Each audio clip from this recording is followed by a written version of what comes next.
Hey there, this is Penny Williams of the website Parenting ADHD and Autism. Today I've decided to make a little video tip about remaining calm as a parent. I get asked all the time, how do you remain calm when your kid's behavior is unacceptable or unwanted, embarrassing, those sort of things, you name it.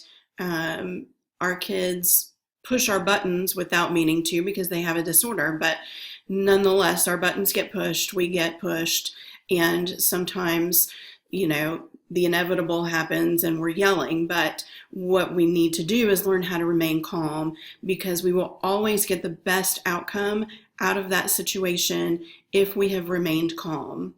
I will use my own son, Ricochet, as an example for you to help you understand what my process is and how I stay calm most of the time. I certainly don't stay calm all the time.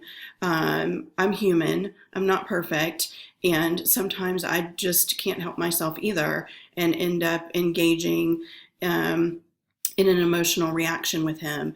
I call him Ricochet in my writing. Ricochet is not his real name.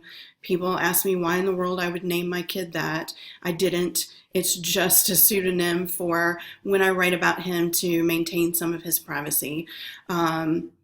So, for example, Ricochet, when he was little, 6, 7, 8 years old, had a really hard time in the grocery store. There was always something he wanted. There was always, something to get fixated on, something to get really upset about.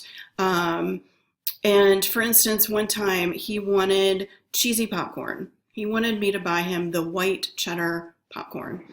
And I said no, because the day before I had bought that giant bag of white cheddar popcorn and he had eaten the entire thing in less than 24 hours. So I told him he was going to have to wait a few days and we would definitely have more cheesy popcorn in the future, but we were not going to buy it that day. And at that point, he completely lost it and melted down. He screamed as loud as he could, as gutturally as he could.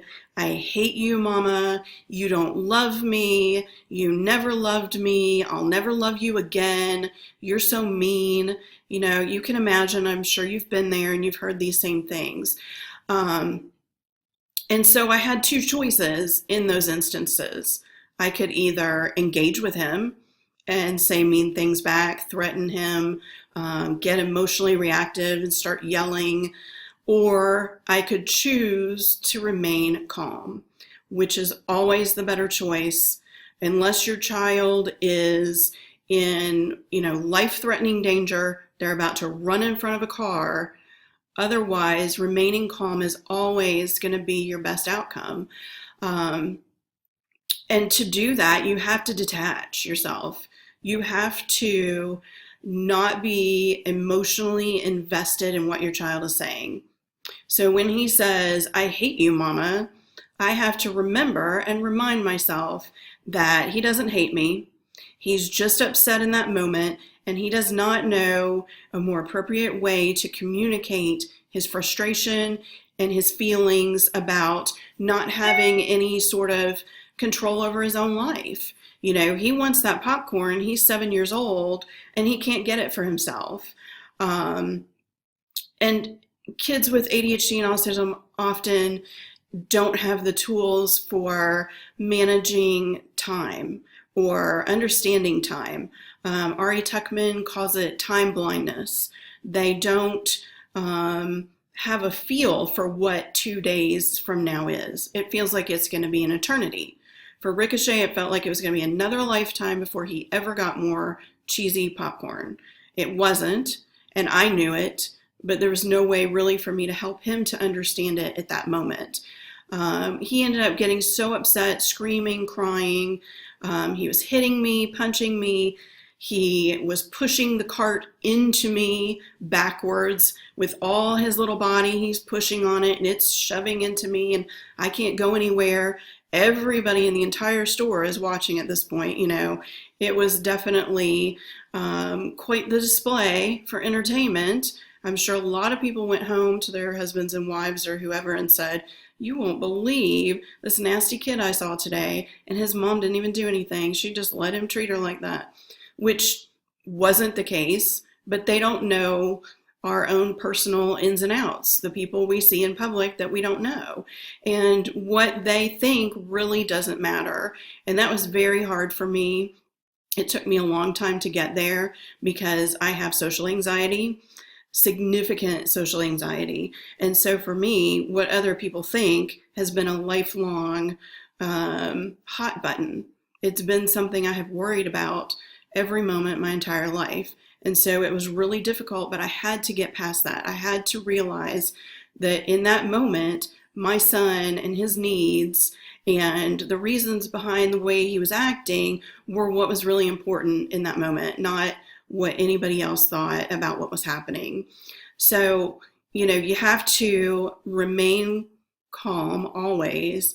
And the key to that is to emotionally detach. You can't be reactive. You can't follow through on an eye for an eye. He called me a bad name, so I'm going to tell him how it feels by calling him a bad name. That sort of thing doesn't fly. We're the parent. We have to set the tone, and we have to model the correct behavior.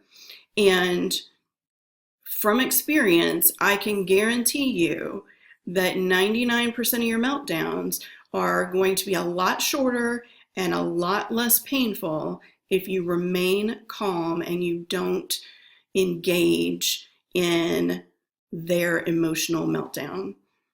And that's really the key. There really isn't anything more to it. If you need to distract yourself, sing a song out loud. If you want to try to make it funny, sing a song in your head, hum a tune. One trick that I've used all my life for things that I wasn't looking forward to, like having my blood drawn, I would tell myself how long it was going to be until that was over. In 20 minutes, this will all be over and I will be fine. And that's a good technique to use during meltdowns as well.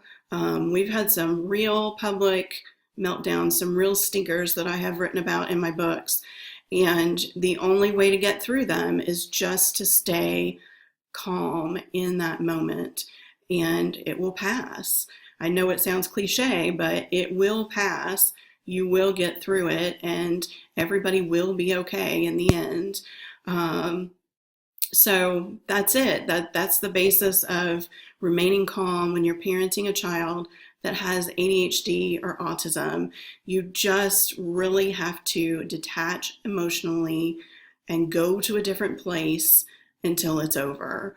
One more quick tip to share with you. We had someone speak at the Happy Mama conference and retreat last year, and she told everyone to talk to the P's. When everything has gone completely crazy in your house, you can't get through, it's a meltdown, it's whatever, they're stuck, open the freezer and talk to the bag of peas. Hey peas, how are you today? Oh, I'm good, thanks for asking. Because if your kids and whoever else is involved in the scuffle can't laugh at that, what's going to break the cycle? So that's another really good tip. Try to inject humor. For my son, for Ricochet, that only works if I catch him really early. Once he has slidden off that slippery slope and is down in the quicksand, there's nothing I can do but let his brain cycle and get beyond it. I just have to make sure that he's safe and he knows that I'm there for him, and I just have to let it finish and cycle out. So if you have questions about remaining calm, about anything I've talked about, I'd love to hear from you. You can make comments below and I'll be glad to answer them. Go to parentingadhdandautism.com and you can reach out to me there and comment there as well if that's not where you're seeing this video. And look for more video tips from me later. This is the first, but I think it'll be the first of many. I think this is a really good way to reach out to each other and help and support each other. So bye for now.